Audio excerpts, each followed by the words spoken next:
Quando eu entreguei minha vida a Jesus, eu tinha uma locadora, a primeira locadora de DVDs de Curitiba, localizada na Padre Anchieta, esquina com a Fernando Simas, do lado de uma papelaria, estava ali a minha locadora, muito bem localizada, perto da 29 de março, conhece essa praça? Ali na Brigadeiro Franco.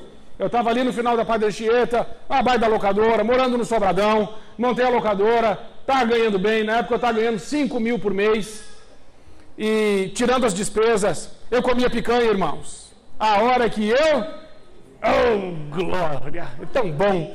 Eu ia no mercado, não precisava de fazer conta, é gostoso isso, né, irmão? Porque é ruim com os tique, com os vale. Lá eu chegava e comprava.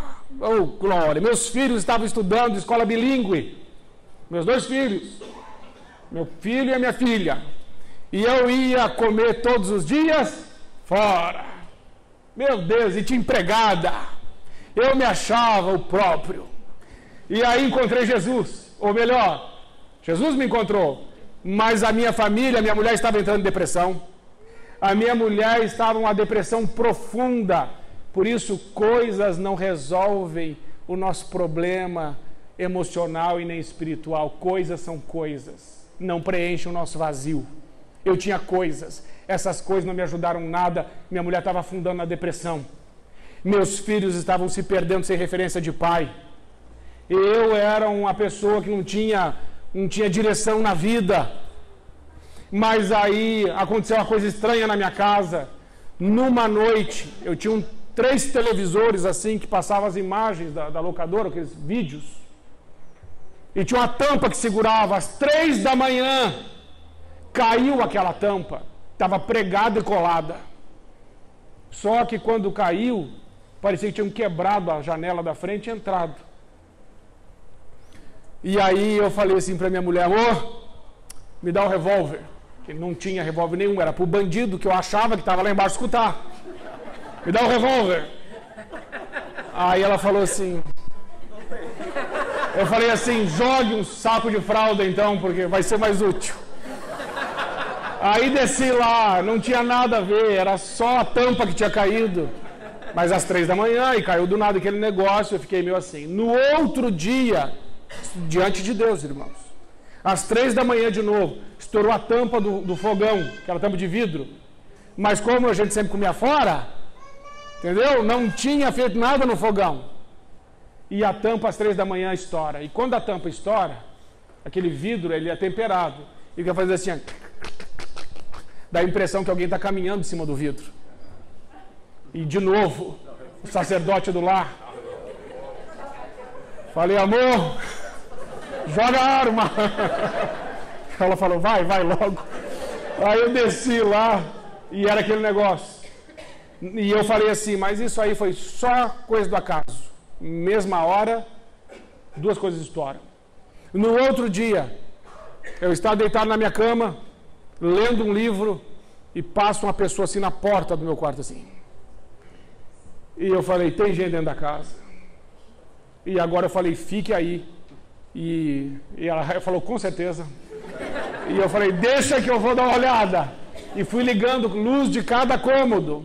Quando eu fui ligar do último, pensa num medo, porque eu falei: só pode estar aqui.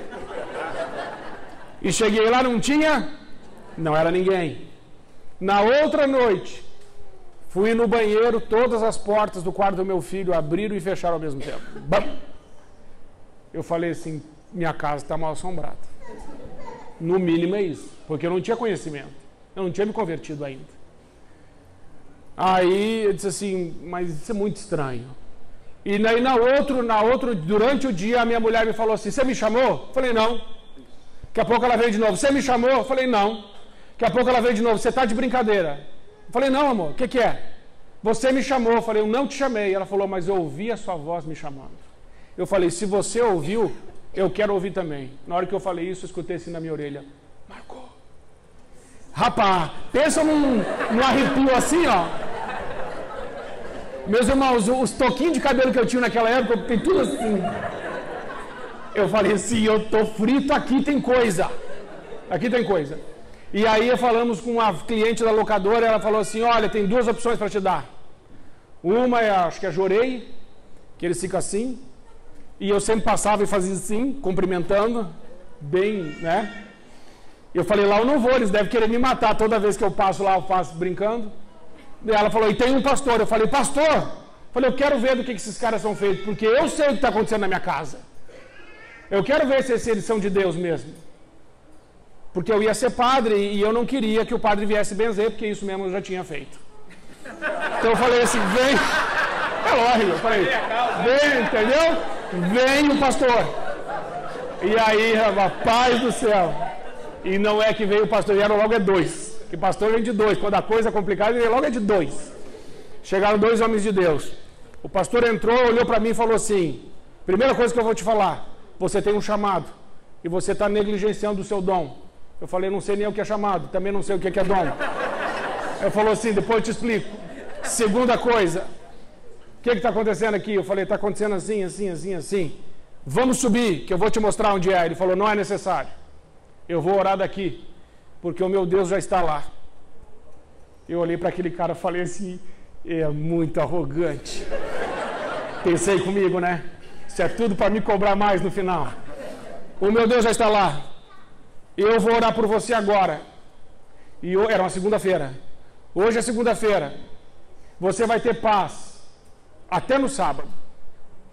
Se você não for na igreja no domingo, isso volta. Eu estou te falando. Ele falou assim, isso volta. Eu oro por você até sábado. Domingo eu não oro mais. Vai para a igreja, vai orar. E está aqui o endereço. E ali o Deus resolve. Eu falei, ok, está acontecendo todo dia sem falha. Se não acontecer nada até sábado, Deus te ouviu. E eu vou. Irmãos, eu dormia igual um bebê todas as noites. Chegou o domingo, eu falei para minha mulher, amor, só eu. Porque eu acho que aqueles ficam gritando. E eu não gosto disso. Mas como eu prometi, eu vou. Cheguei lá, meus irmãos. É um culto batista maravilhoso. Fui lá, olhei, gostei, falei, amor, isso é uma bênção. Ela falou assim, eu falei, pegue as crianças, vamos à noite. Fomos à noite, ela ficou encantada com o ministério infantil, como cuida das crianças, e eu encantado com o pastor e a mensagem, e o pastor do púlpito falava o nome das ovelhas, eu falei, meu Deus, ele sabe o nome das pessoas. Eu nunca tinha visto aquilo. Falei, ele conhece as pessoas, que legal, então ele também vai me conhecer. E ali entreguei minha vida a Jesus. Mas eu entreguei a minha vida a Jesus ali. Quando entreguei a minha vida a Jesus, o pastor me chamou para fazer um estudo com ele de um livro chamado Retorno à Santidade. Não sei se vocês já leram. Não leia. Retorno à Santidade. Pensa numa barretada, cara, do George Friesel. Estava escrito lá numa das páginas do livro. Mas o livro é uma pedreira. É para crente mesmo. Você contribui de alguma forma para reproduzir o lixo que Hollywood produz? Eu falei, eu tenho uma locadora. Eu contribuo de todas as formas que existe. Aí ele foi, e lá no livro estava escrito mais ou menos assim, livre-se disso, que isso não honra a Deus. Aí eu falei, cara, mas isso aí eu pago a escola das crianças, isso aí eu como, isso aí é o meu sustento. E o Espírito Santo me incomodou. E eu falei assim, Senhor, eu vendo. Se o Senhor mandar o comprador, sem anúncio, pelo valor que eu estou colocando agora, sem contraproposta, à vista. Irmãos, eu estou falando com Deus, irmãos. Estou falando com Deus. Irmãos, 2 semanas, chegou o comprador. À vista. Sem tirar um centavo. Sem oferecer nada. Tudo como eu pedi. Aí, em 2 semanas, eu estava desempregado. Eu falei para Deus, mas eu estou desempregado. Ele falou, você não falou nada de arrumar emprego. Você falou de vender. Falei, é verdade, não falei mesmo. Fiquei, irmão, 6 meses desempregado. E tentei manter o padrão. As crianças achando que eu ia... A gente sempre tem essa esperança, né? A gente acha que alguma coisa vai acontecer, que eu estou andando com Deus, então Deus vai fazer alguma coisa. Mas, irmãos, Deus não fez nada. E chegou no último mês, do 6º mês, no dia 15, eu nunca vou esquecer. Eu não tinha absolutamente nada dentro de casa. E Deus tinha dito assim para mim, você não vai pedir nada para ninguém. Ele disse, tá bom. E foi acabando, foi acabando. No dia 15 daquele mês, nós tínhamos só água dentro da geladeira. Não tinha, meus irmãos, nem aquela bolacha Maria que embucha, não tinha. Não tinha nada para desenganar, nem bala. Aí, eu reuni, as minhas crianças acordaram, minhas crianças, sabe aqueles passarinhos da National Geographic que acordam com a boca assim, pedindo comida? Eles eram daqueles. Eles acordaram e não pediram comida. Eu falei, Deus está aqui. Deus está aqui. Aí sentaram na mesa, e meus filhos já estavam, obviamente, na escola pública. E eu parei de comer picanha, comecei a comer miojo. E ali, tá. Aí eu lembrei de um missionário que foi na igreja e falou assim, quando nós ficamos sem comida, esse missionário falando, eu orei a Deus, disse, Deus, muito obrigado pelo alimento que eu não tenho. Mas aquele homem, pensa no nome de Deus. E Deus logo providenciou para ele uma pessoa que bateu na porta. E a pessoa bateu na porta e disse assim, missionário, vamos almoçar? E eu lembrei, eu falei, nossa, eu vou fazer isso. Eu falei, vamos orar, gente. Senhor, muito obrigado pelo alimento que nós não temos. Não, irmãos, aconteceu. 15 minutos depois, assim que eu acabei de perder a fé, tocou o telefone. Sabe quando você acabou de perder a fé? Tocou o telefone. Falei, que foi? Era da igreja. Nessa altura, eu já estava no seminário. Era da igreja. Eu disse assim, oi. Marco, tem um envelope para você. Eu digo, se for pedido de oração, deixa aí. Eu não estou em condições, nem de caminhar até aí. Não, o envelope que tem para você. Eu digo, estou indo. Cheguei lá, irmão. Eu precisava de R$1.000 para chegar no final do mês. 1.000. Tinha R$200. Eu quase não acreditei. Falei, meu Deus, Deus responde. E peguei aqueles R$200. Porque quando você está andando duro, até o rastro é feio. As pessoas sabem que você está duro. Você anda meio esquisito. Mas voltei com o duzentão, com o peito esticado, pensando, vou comprar isso, vou comprar aquilo. Cheguei em casa, disse, amor, olha, R$200 Deus mandou. Disse, meu Deus do céu. Falei, vamos pro Conda. Fomos. Chegamos no mercado, era macarrão, salsicha, macarrão, salsicha, macarrão, salsicha, macarrão, salsicha. Vocês estão rindo? Mas imagina a cena. Aquele macarrão mais barato, aquela salsicha do pacotão. Compramos, bolachinha. Chegamos em casa, sobrou 20, por precaução, guarda 20. Guardei 20. Chegamos em casa, coloquei o vintão no bolso e falei, amor, estou indo para a faculdade. Ela falou, pelo amor de Deus, não me faça lanche. Porque eu gosto de fazer lanche. Não faça lanche, para não gastar o dinheiro. Falei, tá bom, tá bom. Aí dentro da sala de aula, Deus falou assim comigo. Dê os seus 20 para o Carlinhos. O Carlinhos é o cara mais bagunceiro da sala. Pensa. Só que ele também era um missionário. Depois eu fui saber. Ele tem uma história. Mas eu não sabia. Eu olhei e falei assim, nossa Senhor, eu estou tão assim espiritual que eu estou ouvindo o Senhor falar com os outros. Tão assim espiritual que eu estou. Você está falando com os outros, eu estou ouvindo. Aí ele falou assim, não, estou falando com você. Seu miserável, dá um dinheiro para ele. Aí eu saí para fora da sala, professor dando aula. Saí para fora da sala. Quando eu saí para fora da sala, eu olhei para ele. Ele parecia, sabe aquelas cobras cascavel que ficam fazendo assim? Ele tá assim para mim, ó. Mas que ele sabia. Porque se ele não olhasse, ainda dava, né? Ele tá assim, ó. Aí eu falei assim para ele. Quando terminei de fazer assim, ele já tá na minha frente. Parece que sabe. Aí eu puxei os 20 e falei assim, Deus mandou te dar. Ele falou assim, muito obrigado. Eu falei, para de me agradecer antes que eu pegue de volta. Saia da minha frente. Eu não sou essa bondade toda. Isso é porque Deus mandou. Aí ele guardou o vintão, virou as costas e foi lá. Eu desci para o intervalo, irmãos. Pensa numa pessoa deprimida. Me encostei numa coluna da faculdade. Não sei como é que a faculdade não desmoronou. Encostei ali, fiquei ali, cabeça baixa. Falei, como é que eu vou explicar que eu não comi o lanche para minha mulher? Ela não vai acreditar nessa história. Daqui a pouco chega um amigo meu. E aí, Marcão, tudo bem? Quando eu pego na mão dele, eu senti alguma coisa. E eu pensei, é dinheiro. É dinheiro. Irmãos, um bolo de nota de 50. Coloquei no bolso e falei assim, muito obrigado. Ele falou assim, some da minha frente. Eu falei assim, eu sei o que você está sentindo. Eu sei o que você está sentindo. Ele falou, foi Deus que mandou. Eu falei, saí, fui embora. Peguei aquilo ali e me mandei com o dinheiro. Saí com o dinheiro. Cheguei em casa e disse assim, amor, dei os 20 que Deus mandou. Ela falou, meu Deus, ganhei 300. Ela falou, glória. Eu sabia. Eu falei, sabia nada. Tá aqui 300. Estava faltando 500. Irmãos, Deus nem esperou. No outro dia de manhã, eu desempregado, às 10 da manhã, toca a campainha. Tem uma pessoa aqui para ver. Falei assim, amor, tomara que não seja visita. Porque, quando você for visitar um pobre, pelo amor de Deus, leve as coisas. Não vá para dar despesa para pobre. Você chegou na casa de um pobre, leve as coisas. A pior coisa é chega alguém rechonchundinho e fala assim, oi, surpresa! Você vai, entendeu? Mas, fecha parênteses. A moça subiu.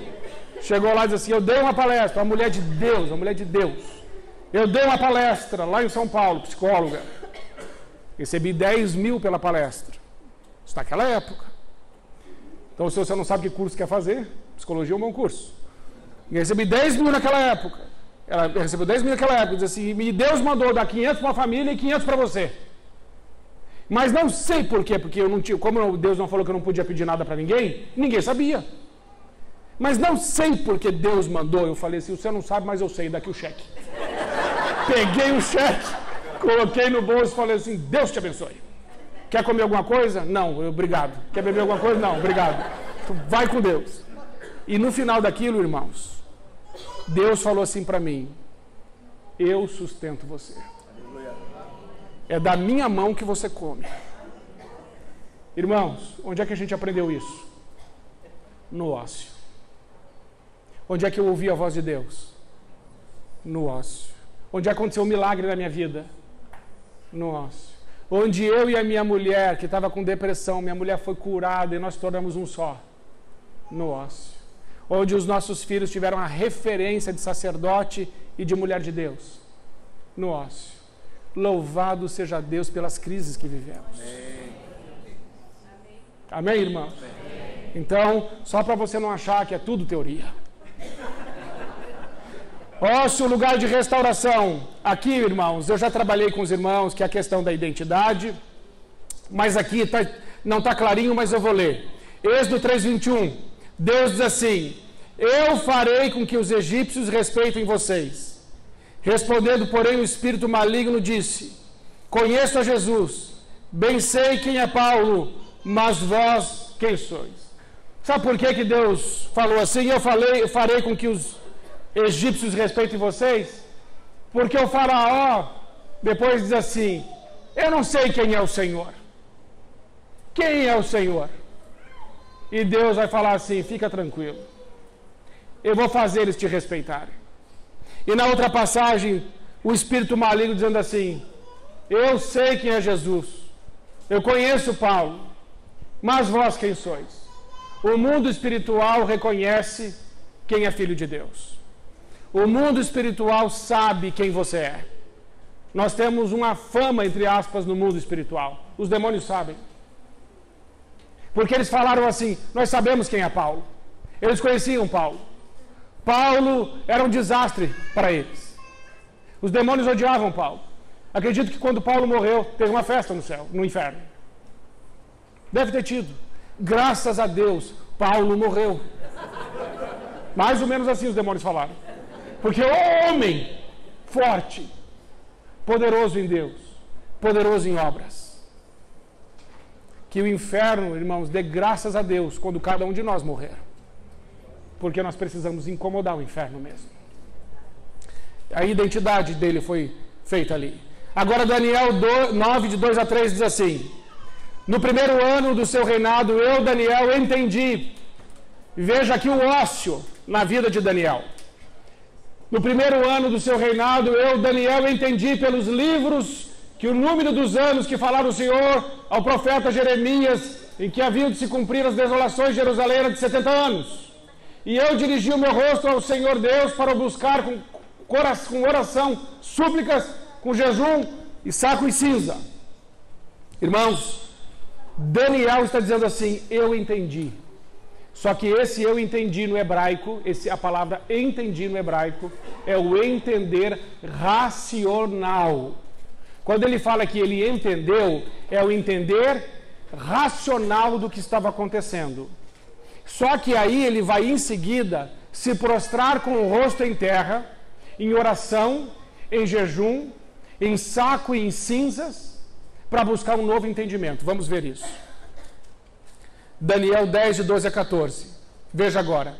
Então me disse, não temas, Daniel, porque desde o primeiro dia em que aplicaste o teu coração a compreender, veja o entendimento, e a humilhar-te perante o teu Deus, são ouvidas as tuas palavras, e eu vim por causa das tuas palavras. Mas o príncipe do reino da Pérsia me resistiu 21 dias.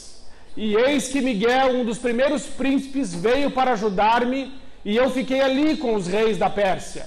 Agora vim para fazer-te entender o que há de acontecer ao teu povo nos derradeiros dias, porque a visão ainda é para muitos dias. Daniel, no capítulo 9, disse que ele entendeu. Mas agora, depois de ele orar e suplicar a Deus, vem um anjo e diz assim, Daniel, eu vim para te fazer entender. Só que quando o anjo vem para fazer Daniel entender o que é espiritual, quem o resistiu? O príncipe da Pérsia. Príncipe da Pérsia é um homem ou príncipe da Pérsia é um principado, é um demônio? É um demônio. Veja que a maior batalha espiritual, uma das maiores que existem, é quando você está buscando de Deus entendimento profético. O que Daniel estava buscando? Um discernimento profético, um discernimento de Deus. Ele não queria entender só com a cabeça, ele queria entender no espírito. E Deus falou assim, desde quando ele começou a orar, a Bíblia vai dizer que desde o primeiro dia, Deus já tinha dado ordem, vai, deu ordem ao anjo, vai lá. Mas o anjo Gabriel conseguiu chegar? Não conseguiu chegar. Seguraram o Gabriel. E aí Deus falou assim, vai Miguel, resolve, fala, contende. E aí o outro anjo Gabriel desce e traz a mensagem. Quanto tempo levou? Poderia ter levado mais? Claro. Poderia ter levado menos? Claro. Mas quanto tempo levou? 21. Às vezes, irmãos, nós estamos muito perto de conseguir alguma coisa do céu e paramos. Daniel não parou. Quando você entrar numa vida de ócio, ainda que não dê resultado no primeiro dia, no segundo dia, no 10º dia, no 20º dia, não pare. Porque eu creio naquela palavra. Desde o primeiro dia que você começou a suplicar, eu já enviei um anjo para te responder. Você tem pedido a Deus pela sua família. Você tem pedido a Deus pela sua descendência. Você tem pedido a Deus pela sua casa.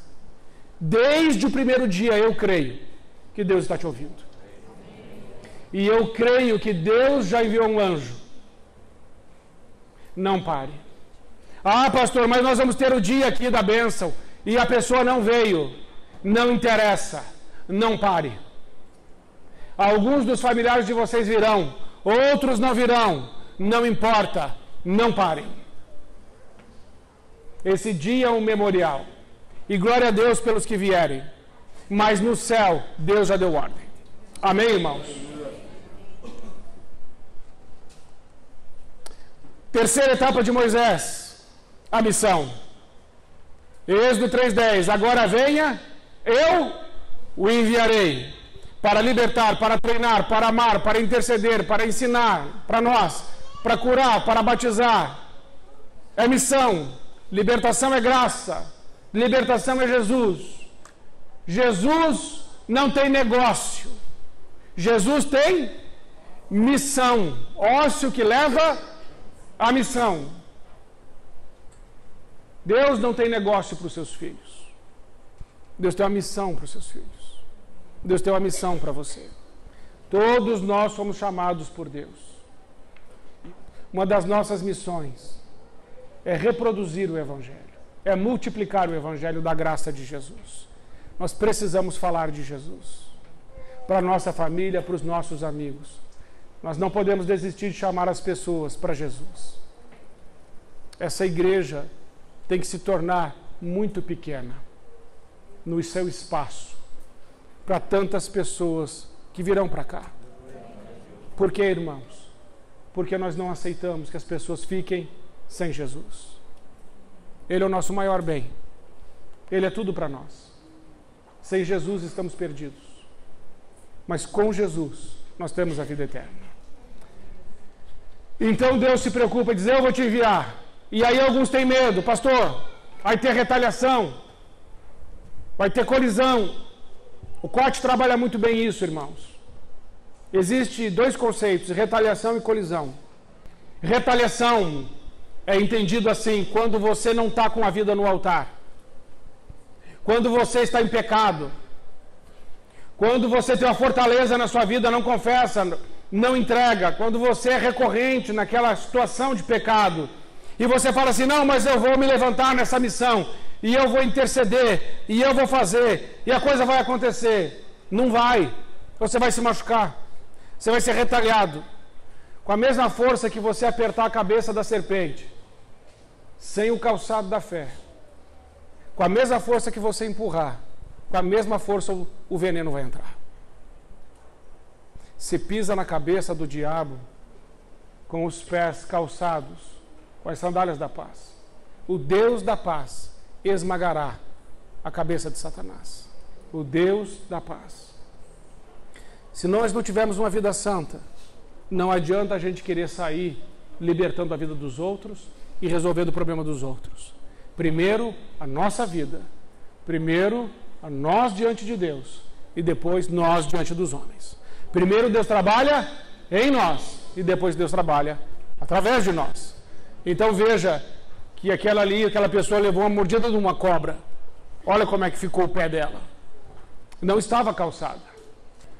Lucas 10, 19 e 20. Eis que vos dou poder para pisar serpentes e escorpiões e toda a força do inimigo, e nada vos fará dano algum.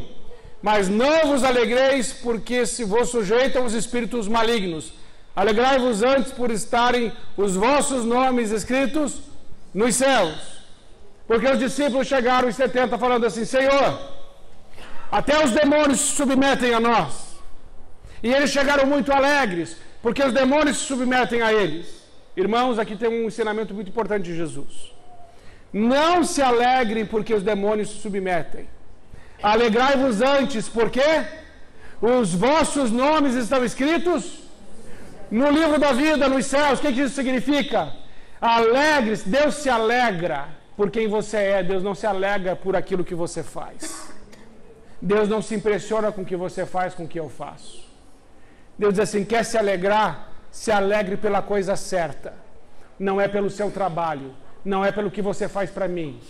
Alegre-se, porque eu comprei você com o meu sangue. É isso que Jesus está dizendo.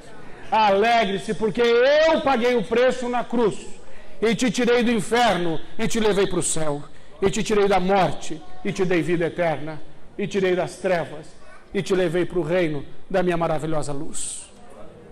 Alegre-se por isso, porque senão, irmãos, nós vamos começar a fazer muitas coisas na igreja, e vamos fazer muitas coisas na igreja para compensar os nossos erros.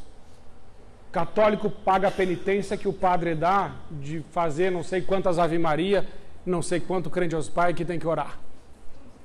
E crente às vezes vai pagar penitência participando de vigília, participando de retiro, fazendo isso, fazendo aquilo, fazendo um monte de coisa, e fazendo aquilo por causa do seu passado, está querendo pagar pelo passado.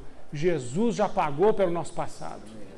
O que nós fazemos na igreja é por gratidão a Deus. Fazemos porque somos filhos, não fazemos para ser, fazemos porque somos. Somos livres, irmãos. E fazemos com alegria, não é um fardo, não é um peso, é uma alegria servir ao Senhor. Então temos que nos alegrar na missão pela coisa certa. Na missão precisamos ter unidade. Mateus 16, 18 e 19 diz assim: pois também eu digo que tu és Pedro, e sobre esta pedra edificarei a minha igreja, e as portas do inferno não prevalecerão contra ela. E eu te darei as chaves do reino dos céus, e tudo que ligares na terra será ligado nos céus, e tudo que desligares na terra será desligado nos céus. As portas do inferno não prevalecerão.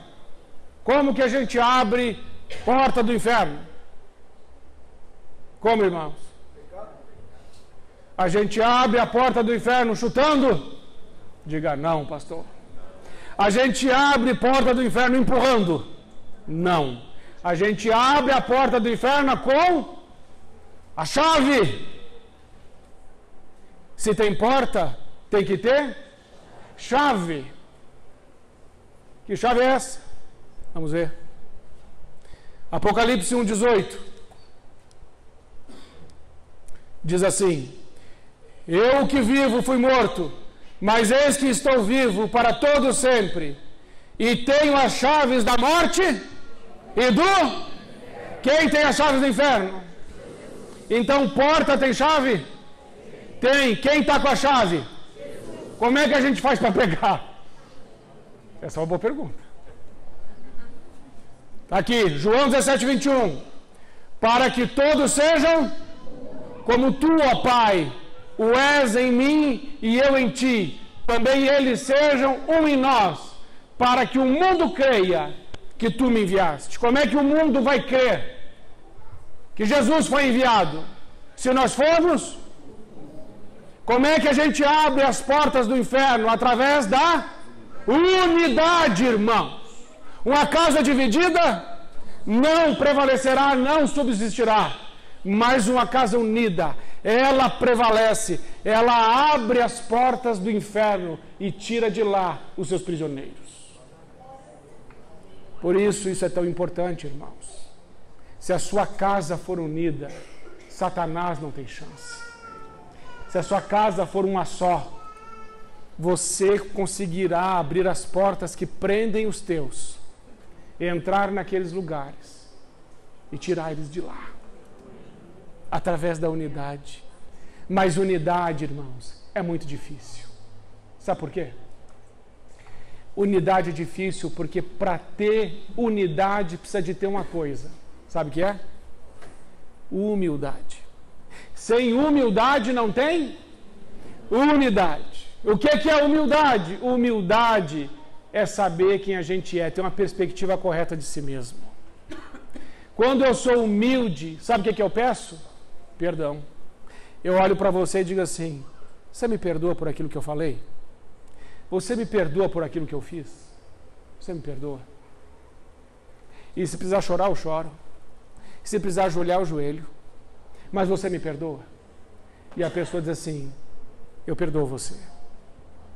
Quando ela diz assim, eu perdoo você, o que é que nós construímos agora? Unidade. E quando nós construímos a unidade, a chave veio na nossa mão. E aí nós abrimos a porta e nós saqueamos o que o diabo tirou de nós. Irmãos, não é tão simples. Mas veja o que Deus pode fazer com a igreja que é unida. Veja o que Deus pode fazer com a família que é unida. Pague o preço e veja o que Deus pode fazer. É por isso que o diabo semeia tanta confusão no nosso meio. É por isso que o diabo faz pessoas virarem umas contra as outras. É por isso que o diabo vai trabalhar no nosso orgulho, na nossa soberba, na nossa arrogância, nas nossas feridas, para fazer a gente repudiar um ao outro, não respeitar um ao outro, desonrar um ao outro. E aí ele vê a igreja se dividindo, a família se dividindo, o reino se dividindo, e a gente não consegue saquear. A gente perde. Mas quando a gente se une, a gente ganha. Começa na família, continua na igreja, avança pela cidade. Não há limites para aquilo que Deus pode fazer Né, pastor? Amém, irmãos? Amém.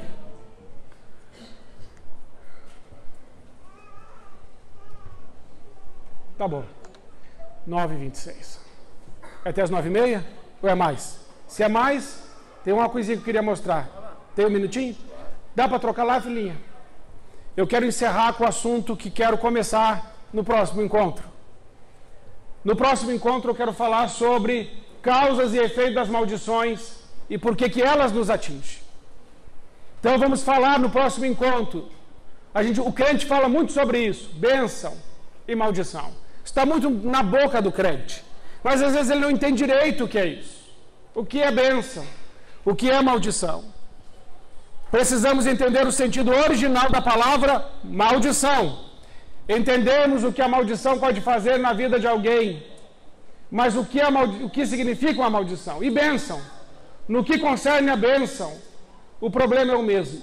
Temos facilidade de falarmos, de determinarmos temas, sem ao mesmo tempo sabermos o sentido dos mesmos.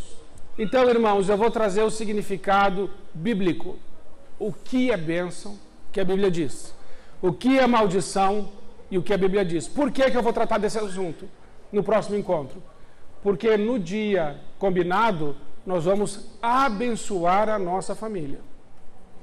E nós precisamos saber exatamente o que é bênção e o que é maldição, para sabermos exatamente o que estamos fazendo quando estamos abençoando, biblicamente.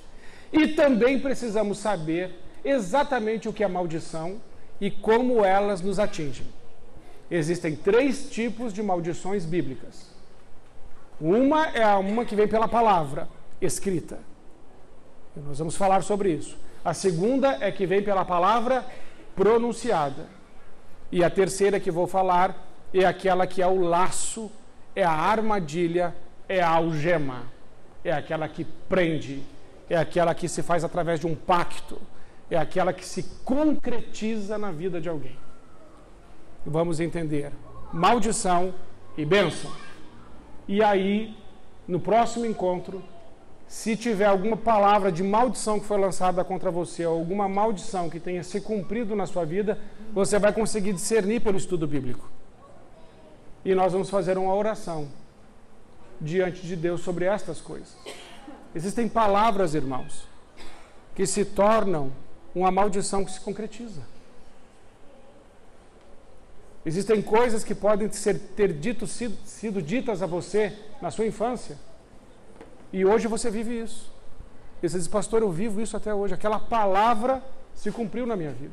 Ou a maldição que foi lançada. Mas como que é isso? O que a Bíblia diz? Como é? O que fazer? É o que eu quero tratar no nosso próximo encontro. Amém, irmãos? Amém. Agora, eu quero orar com você. E quero orar por você. Qual é o foco da oração de hoje? O foco da oração de hoje é sobre o ócio. O foco da oração de hoje é sobre o nosso tempo com Deus. Porque hoje estamos passando um tempo aqui aprendendo alguma coisa sobre a Bíblia. Mas mais importante, irmãos, é a nossa comunhão com o Pai. Porque a revelação está no Pai. A sabedoria vem dele, o discernimento vem dele, o entendimento vem dele, a inteligência vem dele, a capacitação vem dele. Ele nos guia na verdade, ele nos livra do mal. É ele. Temos que ter um relacionamento mais íntimo com o Pai. Precisamos. E isso vem no ócio. E também ore a Deus discernindo o seu ócio. Os tempos de dores que você passou, de lutas, e como essas dores fizeram você se tornar uma pessoa mais parecida com Jesus. Pai querido, nós queremos agora entrar e entramos pelo sangue de Jesus nos santos dos santos. E nós pedimos, Pai, a sua ajuda, o seu socorro. Pedimos, Espírito Santo de Deus, vem sobre nós e traz discernimento na nossa vida sobre o uso do nosso tempo. Pai, como nós temos usado o nosso tempo, como nós temos vendido o nosso tempo para o mercado de trabalho, quanto tempo nós temos dado ao Senhor. Pai, nós queremos dizer nessa noite que o Senhor tem preeminência do nosso tempo, primazia do nosso tempo. Nós queremos dizer ao Senhor que nós não vamos te dar o que sobra, Por isso, Senhor, ensina-nos a administrar o tempo da forma certa. Nós queremos intimidade contigo, nós queremos a tua presença. Pai, nós queremos, como Moisés, ver o Senhor na nossa vida. Nós queremos, Senhor, ouvir a tua santa voz. Pai, nós queremos que o Senhor comece a dividir conosco aquilo que está no céu. Senhor, nós queremos que o Senhor diga qual é a nossa missão. Então nos para fazer a tua santa obra. Senhor, em nome de Jesus, nós cremos que com o Senhor nós o exército inteiro. Por isso nós agora colocamos diante do Senhor nossa casa, Senhor, nossa família, a nossa linhagem, e nós concordamos em oração que a nossa família é bendita, Senhor, ela é abençoada, ela florescerá, uma geração ousada, corajosa. Senhor, nós olhamos para os membros da nossa casa e profetizamos: sejam cheios, Pai, em nome de Jesus. Nós olhamos e nós declaramos que estão caindo agora todos os muros de separação e estão sendo destruídas toda a inimizade na nossa casa, na nossa família.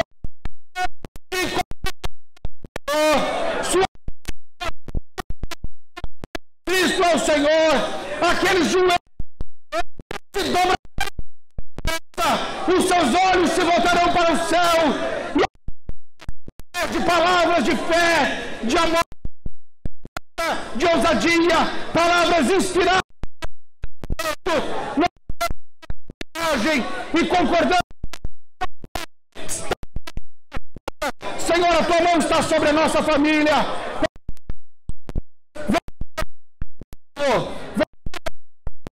Pai, vem sobre a nossa descendência. Senhor, atraia-os, Senhor, e Senhor, ajuda-nos a cada um de nós. Queremos ter uma vida santa. Pai, nós profetizamos sobre nossa casa. Nossa casa é uma casa unida.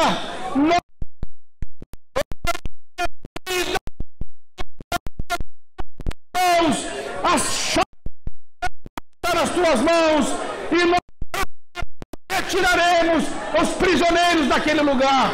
Abriremos todas as fechou, porque a porta.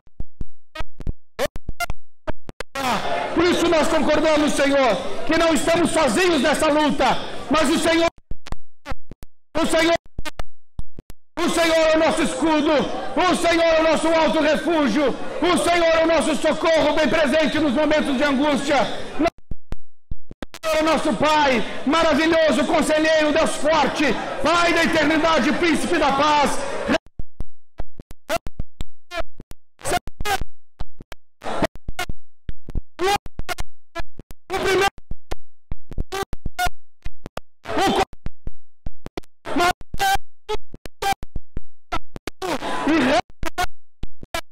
O Senhor, nós temos Pai, e o nosso Pai está conosco, não estamos sozinhos. Nessa noite, que em Cristo Jesus, cada mais do que vencedor. Pai, muito obrigado, Senhor. Mais uma vez colocamos a nossa vida diante do Senhor e concordamos em oração que os nossos olhos verão coisas grandes e tremendas. E como já falamos, eu bem sei que o meu Redentor vive e que ele se levantará em meu favor. É a nossa oração, agradecidos em nome de Jesus. Amém. Amém, irmãos. Vai ser assim em nome de Jesus. Nossa família aos pés do Cordeiro, em nome de Jesus.